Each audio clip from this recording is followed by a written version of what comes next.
महामारी के संबंध में देश की वर्तमान स्थिति न खुदा ही मिला न विशाल ए सनम वाली हो गई है। पाई पैरा।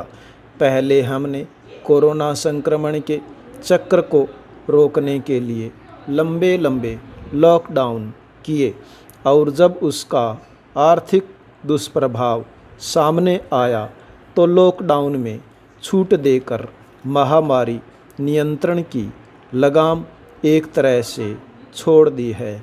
पाई। अब स्थिति यह है कि महामारी तेज़ी से फैल रही है और संक्रमण का आंकड़ा 10 लाख पार कर चुका है। यहाँ के लोग संक्रमण के प्रति कोई भी सावधानी नहीं बरत रहे हैं। बाज़ार में, भीड़ भाड़ में, विवाह शादी में, जन्म मरण में, सामाजिक रीति रिवाज जो भी होते हैं उसमें ज़्यादा तो नहीं 1000 की ज़्यादा से भीड़ जमा हो जाती है। अच्छा भोजन करते हैं, अच्छी गपशप करते हैं, फिर पता लगता है कुछ दिनों के बाद कि संक्रमणों की संख्या बढ़ रही है। संख्या के लिहाज से एशियाई और यूरोपीय देशों में यह सबसे ज़्यादा है। हालांकि आबादी के अनुपात में अब भी हमारी स्थिति सबसे ज़्यादा संक्रमित देशों के मुकाबले खराब नहीं मानी जाएगी।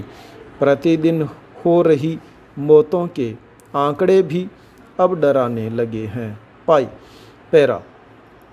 लंबे लॉकडाउन का जो असर अर्थव्यवस्था पर पड़ा है, लॉकडाउन में छूट के बावजूद देश अब तक नहीं उबर पाया है। आर्थिक स्थिति खराब हो रही है। हवाई जहाज़ें खड़ी खड़ी खराब हो रही हैं।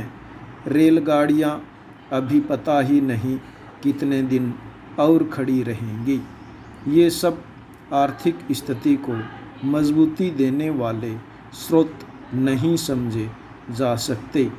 मोदी सरकार ने सबसे बड़ा पैकेज 21 लाख करोड़ रुपए से अधिक घोषित किया था, पर ज़मीन पर अपेक्षित असर अब तक नज़र नहीं आया है।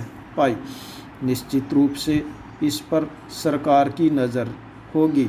पाई। वित्त मंत्री निर्मला ने कहा भी है कि सरकार अर्थव्यवस्था पर कोरोना के प्रभाव का आकलन कर रही है और ज़रूरी हुआ तो स्थिति में सुधार के लिए और कदम उठाए जाएंगे। पाई पैरा। गुरुवार को प्रधानमंत्री मोदी के लगातार कई बैठकें जारी रहीं। पाई। मोदी 3 समूह आर्थिक सलाहकार परिषद, वित्त मंत्रालय के सलाहकारों और नीति आयोग के साथ भी अलग अलग बैठकें कर चुके हैं। पाई पैरा।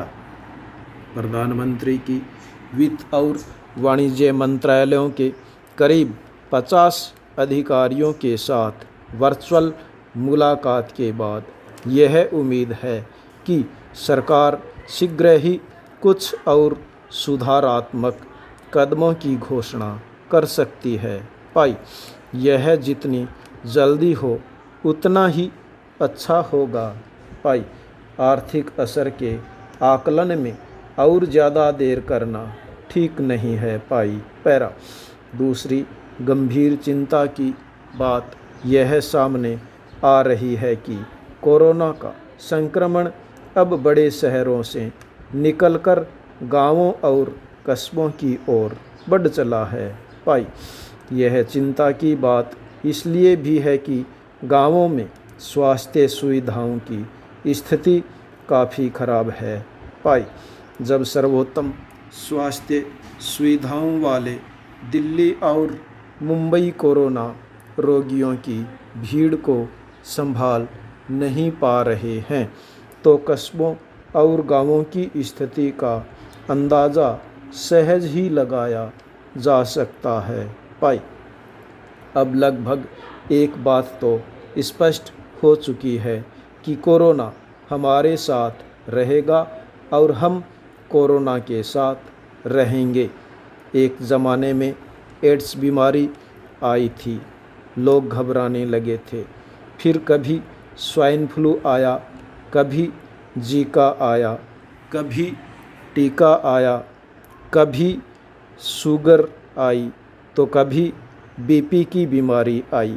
बीमारियां आती हैं, उन पर खोज होती रहती हैं।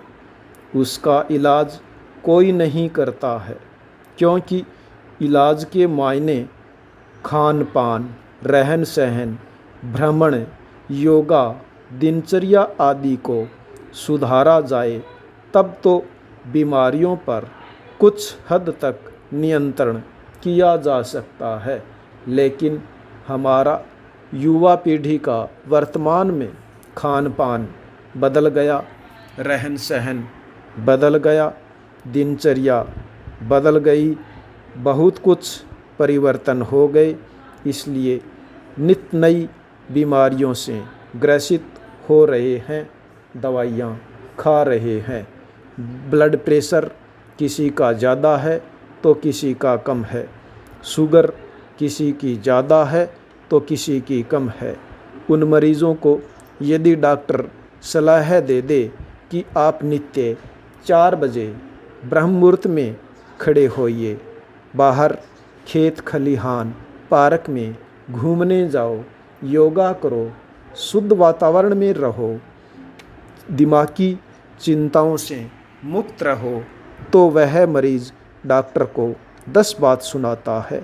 वो कहता है कि मुझे तो दवाई लिख दो, दवाई खानी है, योगा नहीं करना है, मुझे नहीं घूमना है, मुझे घर पर ही दवाइयाँ खानी है। ये हमारी वर्तमान पीढ़ी की सोच है। आज यह समय आ गया है, हर घर परिवार में मरीजों की संख्या होती है। एक ज़माना था, एक गांव के अंदर 1 या 2 ही आदमी बीमार होते थे और वो एलोपैथिक दवाइयाँ ग्रहण किया करते थे। उनकी चर्चा पूरे गांव में ज़ोर शोर से फैल जाती थी। फला आदमी दवाई खा रहा है, बहुत आश्चर्य होता था। आज ठीक उसका उल्टा है।